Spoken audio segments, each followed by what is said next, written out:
Veja bem, quando Ezequias assume o reinado, primeiro, ele restabelece o culto ao Senhor. Por quê? Porque Israel estava vivendo uma idolatria. Trouxeram para dentro de Israel vários deuses. E Israel estava vivendo na idolatria. Quando Ezequias assume o reinado, ele vai tirar toda essa idolatria, ele vai mandar derrubar os bosques que foram feitos para outros deuses, os altares que foram feitos para outros deuses, e vai determinar que a partir dali, no seu reinado, em Judá, o único Deus a ser adorado é Jeová. Aqui não vai se adorar nenhum outro Deus, a não ser Jeová. Então a primeira coisa a fazer é restabelecer o culto ao Senhor. E uma vez que a idolatria é tirada, o povo vai voltar a servir a Deus, a adorar ao Senhor. Segunda coisa, está ali no texto, Ezequias coloca a sua fé em ação. Eu gostaria que você mantivesse a sua Bíblia aberta em 2 Reis 18, que você vai me acompanhando. Ezequias coloca a sua fé no Senhor, não é no homem, não é no poder do exército, não é no poder dos amigos que tinham, como o Egito, que vai ser citado aqui por Senaqueribe, não. Ezequias coloca a sua fé no Senhor. Depois, ele vai se revoltar contra o rei da Síria. Ele vai dizer: não mais serviremos o rei da Síria, porque tudo que se tinha em Judá, o rei da Síria vinha e pegava do seu melhor, deixando o povo na pobreza.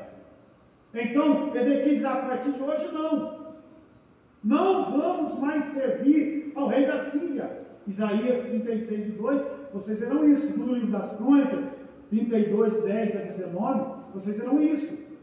Ezequias toma uma posição: não vamos mais servir, não vamos mais ficar escravos do rei Senaqueribe de forma alguma. E aí é que Senaqueribe vai se levantar, vai mandar o oficial assírio que eu citei aqui, Rabsaque, para desafiar Ezequias. E se você ler o texto aí, Isaías 36, de 12 a 20, seria bom você anotar para ler em casa. O que eles vão fazer? Estou dizendo Senaqueribe, vão impor medo aos homens de Jerusalém, porque os mensageiros de Ezequias pedem para Rabsaque: fale conosco em siríaco, porque nós entendemos. Fale conosco em siríaco. Ele disse: não vou falar, eu vou falar na língua judaica, que é para que todo o povo, todos os homens que estão no muro, ouçam o que nós vamos fazer na cidade, o que nós vamos fazer com aqueles que não voltarem a servir o rei Senaqueribe.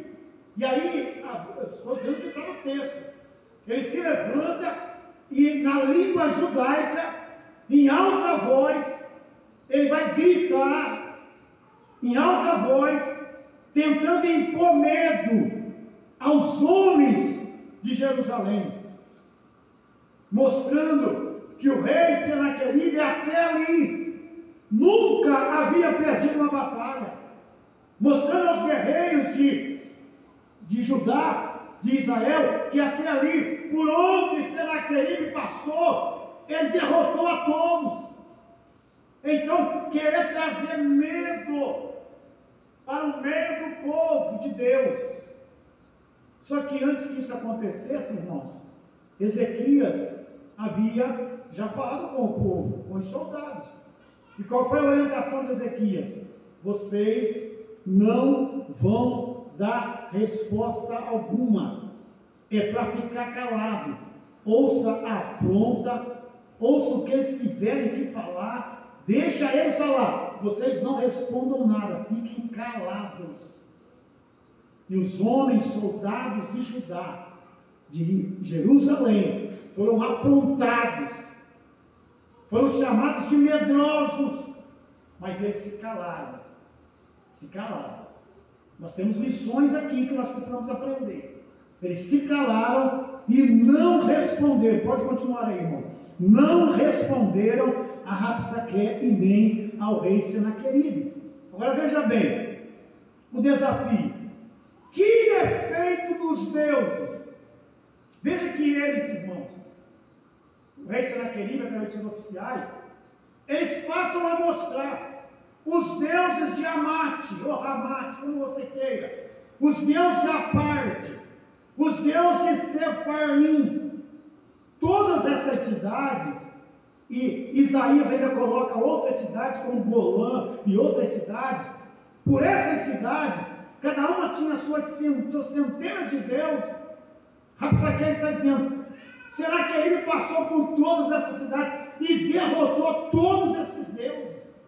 Segundo o livro dos Reis 17:30, que é o texto que nós estamos, vocês vão encontrar isso, até o verso 31. O deus de Ramate se dava o nome de Acima, já vamos mostrar ali.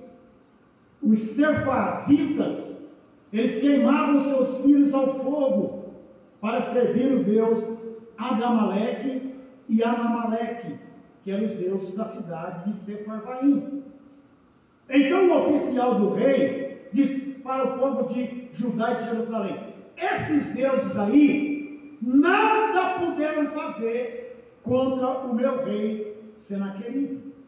Veja que eles mostraram, eu coloquei ali, o orgulho do rei da Síria. Porque quando Rabsaque ia falar, ele dizia assim, ó, diz o grande rei da Síria, o rei Senaqueribe. Se você olhar o texto aí, você vai encontrar pelo menos duas vezes essa expressão. Diz o grande rei da Síria, o rei Senaqueribe. O orgulho estava nestes homens. Eu quero ali abrir um parênteses para você observar a frase que está lá. O orgulho é pecado. O orgulho é pecado. E além de ser pecado, o orgulho é o motivo da queda de muitos homens e mulheres. Antes de continuar, deixa eu abrir um parênteses aqui para dizer isso. Por favor, queridos, orgulho é pecado. Provérbios, Deus, através do sábio, por diversas vezes, ele vai condenar os olhos altivos, homens orgulhosos, mulheres orgulhosas, homens e mulheres que se acham donos de si e que acham que acima dele ou dela não há mais ninguém. Homens e mulheres que acham que o mundo gira em torno deles e querem viver do orgulho. Então eu quero afirmar para vocês uma vez mais esta noite, ainda que vocês saibam disso, quero relembrar: o orgulho é pecado, e orgulho é a queda da maioria dos homens e mulheres. A Bíblia é bem clara em dizer que o orgulho precede a queda dos homens e mulheres. A gente precisa tomar cuidado com isso. A gente precisa tomar cuidado com isso. Se Deus está te abençoando, a glória é dele, o louvor é dele, a honra é dele, em todas as áreas. Se você está vivendo a bênção de Deus, louvado seja o Senhor, porque o nosso Deus é Deus abençoador. Mas por favor, não quero se colocar achando que é você, porque assim como eu, você não é nada. Tiago diz que a nossa vida é um vapor. Tiago diz que a nossa vida é como a erva, que pela manhã nasce, mas quando vem o sol castigante, ela morre. Jó disse que a nossa vida passa tão rápida como a lança de um tecelão. Então não temos o que orgulhar. Se você está vivendo a bênção de Deus, glórias ao Senhor.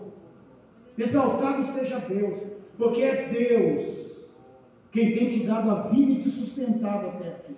Aleluia. E é preciso que nós reconheçamos isto, que sem Deus não somos nada.